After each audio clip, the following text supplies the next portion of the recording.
tardes, amigos de la radio El Mirador del Gallo, en la cresta del dial 107.9 Santiago de Chile, con su programa Historias Rinconianas, con Catalina Choff y Manuel Venegas.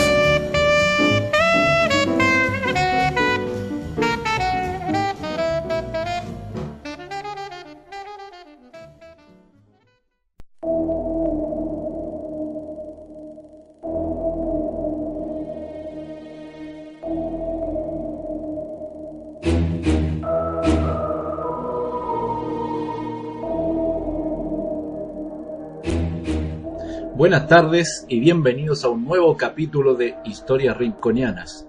La ciudad como nunca antes escuchaste, viste o sentiste, con Catalina Choff y Manuel Venegas. Y nos puedes seguir como siempre días lunes desde las 15 horas por Radio El Mirador del Gallo 107.9 FM para todo Santiago de Chile. Este es el programa número 25 ya de Historias Rinconianas, un proyecto de la organización cultural Rincón Patrimonial Chileno, los guías que te llevan a conocer el Santiago oculto, enigmático, divertido, anormal, paranormal, mitos y leyendas de nuestra ciudad Santiago de Chile. Y hoy, en este capítulo 25, vamos a revisar el libro de los autores del Enigma Sagrado y el Legado Mesiánico de Michael Vieger y Richard Lange, que se llama el libro Masones y Templarios, sus vínculos ocultos. Ya un libro que ya tiene hartos años desde que salió, desde que se editó. De hecho, mi edición es la primera, del año 89. Un libro tremendamente interesante. Acuérdese usted que en el mismo año 89 sale el libro de Ken Follett llamado Los Pilares de la Tierra, otro superventa internacional. No sé si ustedes conozcan este libro que les estoy presentando ahora, que se llama Masones y Templarios, pero es uno de nuestros libros que está en la biblioteca de Rincón Patrimonial Chileno, que es tremendamente interesante, transmitiendo este capítulo de abril del año 2018. Síganos siempre, Historias Rinconianas con Catalina Choff y Manuel Venegas, todos los días lunes desde las 15 horas por Radio El Mirador del Gallo, un proyecto de el barrio San Eugenio. Y veamos lo que sale al principio, pues. Revisemos quiénes son estos dos autores para que usted se haga una idea. Aunque ha estado explorando misterios históricos y temas esotéricos durante más de 20 años, Richard Lange es sobre todo novelista y escritor de cuentos. Nacidos en Nueva Jersey en 1943, estudió en la Universidad Tufts, la Universidad de Chicago y la Universidad del Estado de Nueva York, donde recibió su doctorado. Desde entonces ha impartido clases en universidades de Estados Unidos, Canadá y Gran Bretaña. Nacido en Nueva York en 1948, Michael Vieger se licenció en psicología y pasó un año formándose como profesor. Al mismo tiempo mantuvo un activo interés en la historia, la religión y los temas esotéricos. En 1973 se embarcó en una carrera como fotógrafo profesional que le llevó a visitar todo el mundo, desde Laos hasta Bolivia. Llegó a Inglaterra en 1976 para trabajar en un proyecto sobre los caballeros templarios. Poco después conoció a Richard Lange y Henry Lincoln y se vio envuelto en misterios de Renner y Le Chateau. ¿Y qué es lo que dicen? Por ejemplo, Sun Times, una valiosa conclusión a su investigación de las sociedades secretas antiguas y modernas, y Oxford Times, meticulosamente investigada y comentada y de lectura altamente recomendada. Ya estamos hablando, estimados amigos de programa Historias Rinconianas, un proyecto de la organización cultural Rincón Patrimonial Chileno, un libro de 350 páginas, ¿ya? Y para que usted se haga una idea, a pesar de que este libro está catalogado como una novela histórica, yo diría que más del 80% es pura historia, y la verdad que está bastante bien recopilado. Este libro, estos dos autores pasaron más de, digamos, 10, 15 años investigando, y entre ese tiempo hubo momentos bastante, ¿cómo podríamos llamar? En silencio, en donde ellos no salían a investigar nada, habían quedado en blanco, como todos los escritores que se dedican a este tipo de investigación, y después volvieron al vuelo cuando llegaron a sus manos nuevos documentos, que es lo que suele pasar. Por eso estos libros son superventas, porque son investigaciones reales que llevan años y años de investigación. No es simplemente papel y lápiz, máquina de escribir o computador, sino que ellos salían a terreno. Y sin duda la parte que vamos a nosotros a analizar son las primeras hojas, para que usted se haga una idea. Y si después usted desea comprar este libro, por supuesto que lo puede adquirir y leer. Se tiene que dar un tiempo, porque no es un libro que se lea de una pasada, sino que, como les digo, una investigación real. Entonces vamos a revisar. Pasamos por los agradecimientos y la introducción, que es tremendamente interesante, y tome atención. En Gran Bretaña, durante los últimos años, la masonería se ha convertido tanto en un tema favorito de conversación como en el centro de acalorados debates. De hecho, el acoso a la masonería parece tener grandes probabilidades de tornarse en un deporte descarnado con todas las de la ley, a la manera de lo que sucede con el acoso a los sacerdotes en Irlanda, con exuberancia apenas disimulada y un virtualmente audible grito de guerra. La prensa se lanza ávidamente sobre cada nuevo escándalo entre los masones.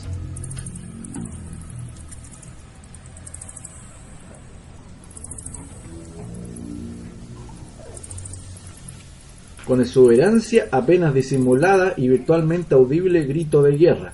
La prensa se lanza ávidamente sobre cada nuevo escándalo entre los masones, cada nueva imputación de corrupción en la masonería. Los sínodos de la Iglesia reflexionan acerca de la compatibilidad de la masonería con el cristianismo. Los consejos locales, con el propósito de incitar a sus opositores políticos, presentan mociones que obligarían a los masones a revelar su identidad. En las reuniones sociales, el tema de la masonería surge con una nueva frecuencia, solo superada probablemente por los servicios de inteligencia británicos y la CIA. La televisión también ha realizado su aporte a la campaña, organizando al menos un simposio tarde por la noche sobre el tema e ingeniándoselas para llevar sus cámaras a la mismísima guarida de la bestia, la Gran Logia, pero no encontraron ningún dragón, y los comentaristas parecían sentirse más bien ofendidos y malhumorados, en vez de aliviados, como si de alguna forma los hubiesen engañado.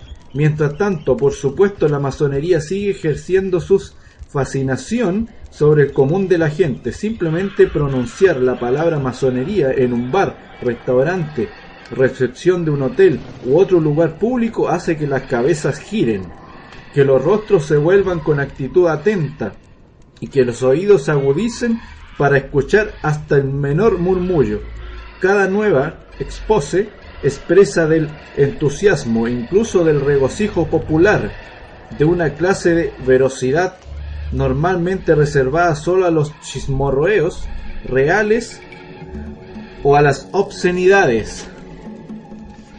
Este libro no es una revelación, no está destinado a describir el papel ni las actividades reales o imaginarias de la masonería en la sociedad contemporánea. No intenta investigar las acusaciones de conspiración ni de corrupción. Tampoco constituye, obviamente, una apología de la masonería. No somos masones ni tenemos interés personales en exculpar a la institución por los cargos que se le han imputado.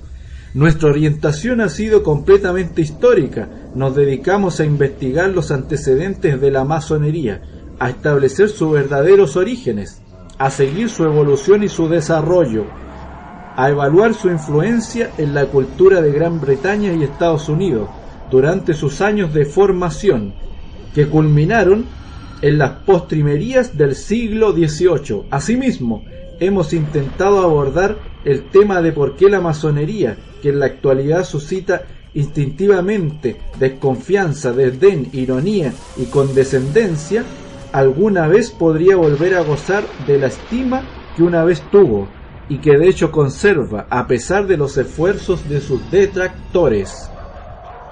En el proceso, no obstante, nos hemos visto forzados a afrontar la clase de preguntas que anidan en la mente del público actual y que tan a menudo plantean los medios de difusión. La masonería está corrupta, es incluso en un sentido mucho más siniestro una amplia conspiración internacional dedicada a algún oscuro fin inconfesable, como si el secreto fuese barómetro de la infamia, es un conducto para sobornos, favores, tráfico de influencia y poder en el corazón de instituciones como los municipios y la policía.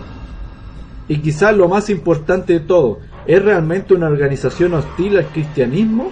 Estas preguntas no guardan relación directa con las páginas que siguen, pero generan una inquietud general que no resulta difícil de entender. Por lo tanto, no será inoportuno si ofrecemos las respuestas que surgieron en el curso de nuestras investigaciones. Estamos revisando, estimados amigos del programa Historias Rinconianas, un proyecto de la organización Rincón Patrimonial Chileno, fundada por Manuel Venegas y Catalina Schoff, lo que sería el libro de Michael Bieger y Richard Lane, Masones y Templarios, sus vínculos ocultos, la primera edición del año 89, estimados amigos de Historias Rinconianas, un programa de abril del año 2018.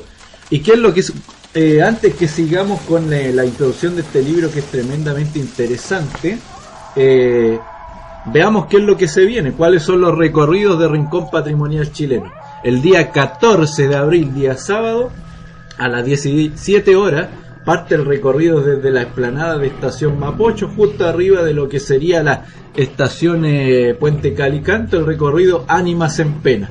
Ánimas en Pena del río Mapocho, Ánimas en Pena del cementerio de la Caridad, en donde iban a caer, por supuesto, los primeros criminales en tiempos coloniales. Si usted quiere saber dónde se ubicaba ese cementerio, qué pasó ahí, quién fue el primer enterrado y cómo fue todo ese episodio, bueno, vaya ese recorrido que es tremendamente interesante para saber un poco más de la historia de Santiago de Chile, el lado B y el lado C de nuestra ciudad, que posiblemente nosotros somos los únicos que sacamos a relucir esas historias bastante interesantes, mito y leyenda de Santiago.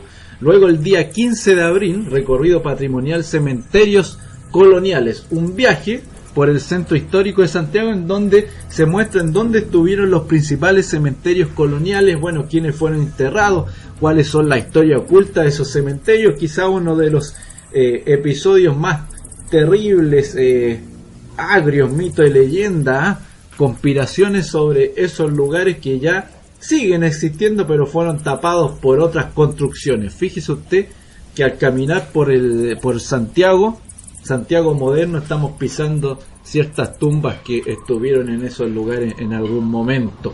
Eso es el domingo a las 17 horas, domingo 15 de abril, y eso parte en la salida de la estación de metro Universidad Católica, salida al Centro Cultural Gabriela Mistral, arriba, al lado de donde se coloca esta conocida feria artesanal, donde se venden cámaras antiguas, libros antiguos. Bueno, usted lo va a ver de inmediato. Luego, el 21 de abril, recorrido Las Ánimas en Pena de la Plaza de Armas, un recorrido también imperdible alrededor solo de Plaza de Armas, en donde se cuentan quiénes fueron los primeros ajusticiados, cuáles son los fantasmas que todavía andan rondando por Plaza de Armas. Luego, el 22 de abril, recorrido Beatriz de Ahumada y la otra Quintrala. O sea, Beatriz de Ahumada se supone que sería la otra Quintrala de Santiago. Vamos a descubrir cuáles son los mitos y leyendas de esta chica, cuál es su familia y qué calle todavía mantiene el nombre de esta familia. Toda esa historia que es tremendamente apasionante, los vamos a esperar a todos, al igual que el recorrido de Ánimas en Pena, sábado y domingo, sábado 21 y domingo 22 de abril, los vamos a esperar en el mismo lugar, en la escultura ecuestre de Don Pedro de Valdivia en Plaza de Armas. Imperdible, el lugar es muy fácil de llegar. Usted sube ahí por la escalera del Metro de Santiago y se va a encontrar de inmediato en Plaza de Armas con el caballo de Don Pedro de Valdivia.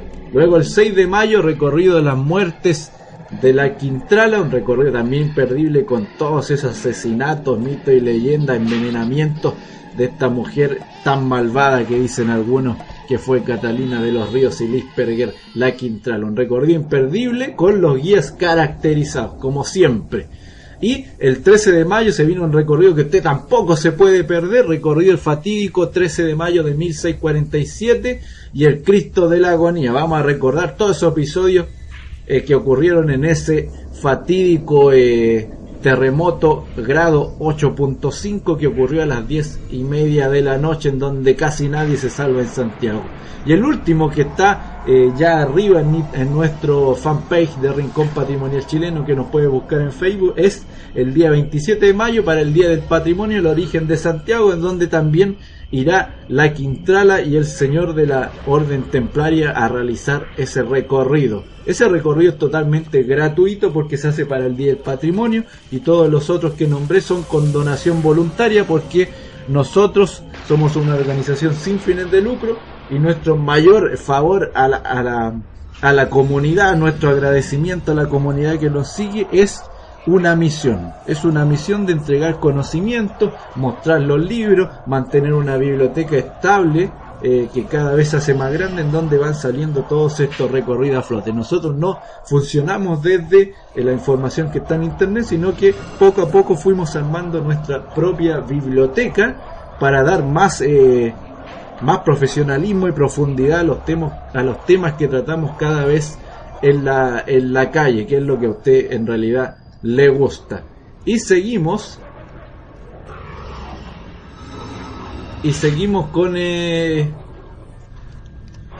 con este libro interesante de Masones y Templarios. Y vamos, ¿qué es lo que sigue? Podría decirse que uno ha logrado un cierto grado de sabiduría cuando, en vez de decir et tu brude, uno asiente con arrepentimiento y musita: sí, eso parece, dada la naturaleza humana, resultaría un hecho en verdad sorprendente si no existiera siquiera un cierto grado de corrupción en las instituciones públicas y privadas. Y si parte de esta corrupción no implicara la masonería, sin embargo, podríamos argumentar que esa clase de corrupción dice menos acerca de la masonería en sí, que acerca de las maneras en que la masonería, al igual que otras estructuras similares, puede ser objeto de abusos. La codicia, la exageración de los logros propios, el favoritismo y otros males por el estilo han sido endémicos en la sociedad humana desde el comienzo mismo de la civilización. Son fuerzas que se han valido y han operado a través de todo canal disponible: parentesco de sangre, un pasado común, lazos establecidos en los años de estudio o en las fuerzas armadas, intereses compartidos, simples amistad, y también por supuesto la raza, la religión y la afiliación política. A la masonería se le acusa, por ejemplo, de conceder dispensas especiales por su cuenta en el occidente cristianizado.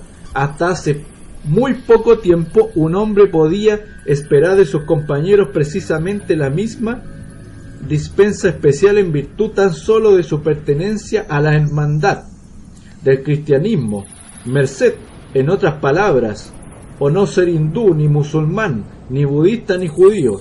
La masonería es solo uno de los muchos canales por lo que puede fluir y prosperar el favoritismo. Pero si la masonería no existiese, la corrupción y el favoritismo prosperarían de todos modos. Tanto la una como el otro aparecen en escuelas, regimientos, empresas, organismos gubernamentales, partidos políticos, sectas e iglesias, y en un sinnúmero de organizaciones. Ninguno de estos ámbitos es censurable per se. Nadie pensaría en condenar a todo un partido político ni a todo un credo porque algunos de sus miembros son corruptos o manifiestan una marcada disposición a favor de otros miembros, y en detrimento de quienes no pertenecen a esa organización. Nadie condenaría a la familia como institución por su tendencia a favorecer el nepotismo.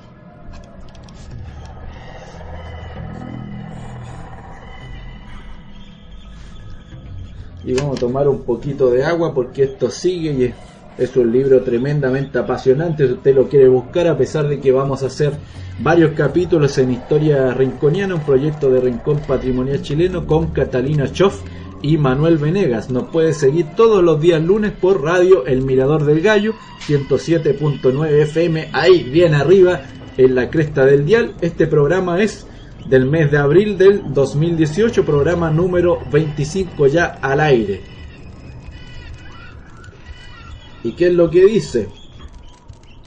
En toda consideración moral del tema es necesario mostrar una comprensión de psicología elemental y un mínimo de sentido común. Las instituciones son tan virtuosas o tan culpables como las personas que las componen. Si a una institución se la puede considerar corrupta en un sentido intrínseco, solo es posible hacerlo en esos términos si se beneficia de algún modo con la corrupción de sus miembros. Esta clase de corrupción podría aplicarse, por ejemplo, a una dictadura militar o a ciertos estados totalitarios o en países donde impera un único partido político, pero resulta muy difícil aplicarlas a la masonería. Nadie ha sugerido jamás que la masonería se beneficiará alguna vez de las transgresiones de sus hermanos. Por el contrario, las transgresiones de un masón en particular son egoístas y sirven a propósitos personales. La masonería, como institución, se ve afectada por estas transgresiones, del mismo modo que el cristianismo se ve afectado por las de sus miembros en el tema de la corrupción. Por lo tanto, la masonería, como tal, no es la culpable, sino al contrario, otra víctima de hombres sin escrúpulos, preparados para explotarla, como lo hacen con todos los demás para sus propios fines.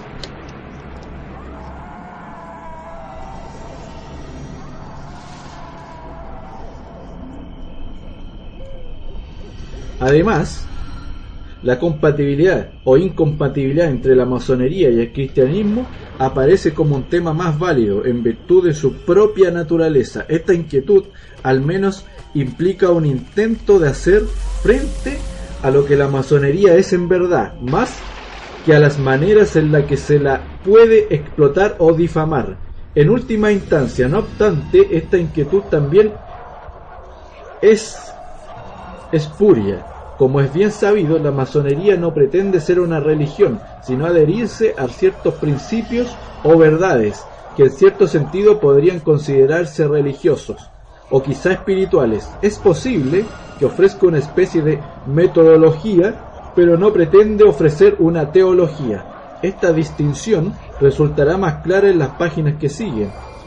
Por el momento bastará con establecer dos puntos de conexión con la antipatía actual que la Iglesia anglicana manifiesta por la masonería. Estos puntos a menudo pasan inadvertidos en medio de la preocupación que los anglicanos sienten con respecto a los masones, y son dos puntos fundamentales. En primer lugar, la masonería y la Iglesia anglicana han coexistido muy a gusto desde principios del siglo XVII. De hecho, el trato ha sido algo más que una mera coexistencia. Ha sido una relación de beneficio mutuo. Algunos de los más importantes eclesiásticos anglicanos de los últimos 4 siglos han surgido de la logia. Algunos de los masones más elocuentes e influyentes han salido del clero. Hasta hace 10 o 15 años la Iglesia jamás había arremetido contra la masonería, ni siquiera había percibido alguna incompatibilidad entre los masones y sus propios principios teológicos. La masonería no ha cambiado. La Iglesia probablemente afirmará que ella tampoco ha cambiado, al menos en sus principios fundamentales. ¿Por qué entonces, si jamás se ha presentado un conflicto en el pasado, debería existir ahora? Nos parece que la respuesta a ese interrogante se relaciona menos con la masonería que con las actitudes y la mentalidad de algunos clérigos contemporáneos. Estamos revisando el libro Masones y Templarios, sus vínculos ocultos, de Michael Behe y Richard Lane. Los autores del Enigma Sagrado y el Legado Mesiánico. Lea también los otros libros, vamos a ver si los podemos revisar todos a medida que nos alcance el tiempo en nuestro programa Historias Rinconianas, y nos puede buscar como siempre todos los días lunes por el 107.9 FM, Radio El Mirador del Gallo, en la cresta del dial, un proyecto del barrio ferroviario, barrio San Eugenio. El segundo punto que merece la pena tener en cuenta es incluso más contundente. El monarca británico es la cabeza oficial de la Iglesia Anglicana desde el derrocamiento de Jacobo II en 1688. Jamás ha cuestionado la condición teológica del monarca, ni tampoco sus credenciales, y sin embargo, desde principios del siglo XVII la monarquía británica también ha estado íntimamente vinculada con la masonería. Al menos 6 reyes, así como también numerosos príncipes de la casa real o príncipes consortes, han sido masones. ¿Podrían haber existido este estrecho vínculo si hubiese alguna incompatibilidad teológica entre la masonería y la Iglesia? Sostener esta incompatibilidad, de hecho, equivaldría a impugnar la integridad religiosa de la monarquía. En última instancia, sostenemos la controversia actual que rodea la masonería. Es una tormenta en un vaso de agua, una serie de cuestiones que no son tales y de falsos temas, inflados mucho más allá de lo que merecen por derecho propio. Resulta tentador adoptar un tono burlón y sugerir que la gente no tiene nada mejor que hacer que preparar terreno tan endebles para generar controversias. Lamentablemente la gente, si tiene mejores cosas que hacer, por cierto, la Iglesia Anglicana, con un incipiente cisma entre sus filas y una congregación cuyo número disminuye a una velocidad alarmante, podría emplear su energía y recursos de un modo más constructivo que en orquestar cruzadas contra un supuesto enemigo, que, de hecho, no es tal en ningún sentido, y si bien es a todas luces apropiado e incluso deseable que los medios estén a la caza de la corrupción. Su servicio sería mucho mejor si se pudiera una rendición pública de cuentas a cada individuo corrupto en vez de inculpar a las instituciones de las que son miembros. A la vez, debe reconocerse que la masonería en sí no ha hecho demasiado para mejorar su propia imagen frente al público. De hecho, su obsesión por los secretos y su terca posición defensiva han contribuido a reforzar la convicción de que algo tiene que ocultar. Lo poco que en realidad tiene para ocultar se volverá evidente en el curso de este libro. En verdad, es mucho más lo que tiene para sentirse orgulloso que para esconderse. Y así, el segundo capítulo, que lo vamos a hacer en los días que siguen, va a ir dedicado al prólogo de este libro, ya donde los autores Michael Behe y Richard Lane cuentan su cruzada por encontrar la información que estrecharía los lazos entre los templarios y los masones, pero eso ya es tremendamente largo y da para un capítulo de más o menos 2 horas, pero eso es lo que se viene. Y por supuesto, estimados amigos de programa Historias Rinconianas, un proyecto de Rincón Patrimonial Chileno, por favor búsquenos todos los días, ubíquenos, nos puede ver por video en el fanpage o nos puede escuchar directamente por radio El Mirador del Gallo 107.9, radio El Mirador del Gallo.cl, nos puede ubicar, y también siga nuestro fanpage para que esté atento a todos los recorridos que se vienen con Rincón Patrimonial Chileno, este programa llamado Historias Rinconianas con Catalina Choff y Manuel Venegas. Y seguimos en el próximo capítulo con la enigmática historia de los autores del Enigma Sagrado y el Legado Mesiánico, Michael Behe y Richard Lane, con Masón y Templario, sus vínculos ocultos, un libro que tiene alrededor de 350 hojas, un libro extraordinario. ¿Existió realmente algún vínculo entre las ceremonias de iniciación de templarios y masones? ¿Hasta qué punto estos últimos heredaron del templo sus secretos mejor guardados? ¿Es mera casualidad que ambas organizaciones hayan sido duramente perseguidas por la Iglesia de Roma? Michael Behe y Richard Lane, coautores del bestseller internacional El Enigma Sagrado y de su continuación El Legado Mesiánico, muestran por primera vez en masones y templarios los estrechos lazos que emparentan ambas instituciones es la enorme influencia que tuvo en ello el rey escocés Roberto I. Los autores demuestran que la masonería moderna, además de ser un pilar clave en la fundación de los Estados Unidos de América, ha preservado hasta nuestros días pistas fundamentales para entender qué hizo tan poderosos a los caballeros del Temple en la Edad Media y por qué el rey de Francia y el Papa pusieron tanto empeño en borrarlos de la faz de la historia. Una profunda investigación sobre la historia de la masonería que analiza la desaparición de los templarios, que terminaron sus últimos días en lo que usted hoy conoce como Gran Bretaña y por supuesto Escocia. Y síganos en el próximo capítulo de este programa tan interesante como Historia Rinconiana, siempre transmitido desde Santiago de Chile todos los días lunes a las 15 de la tarde por Radio El Mirador del Gallo, un proyecto del colectivo social y cultural Barrio San Eugenio. Y siga nuestro fanpage Rincón Patrimonial Chileno, síganos por Instagram o por Twitter por el mismo nombre. Saluda a todos los que nos siguen desde Arica a Punta Arenas, a nuestros amigos peruanos, a nuestros amigos argentinos, colombianos, venezolanos, españoles, alemanes, americanos y australianos, por supuesto, que siempre escuchan este programa luego por el iVox.com, el archivo mundial de los programas radiales en todo el orbe. Y nos vemos, estimados amigos, con tu programa Historias Rinconianas por el 107.9 FM con Catalina Schoff y Manuel Venegas.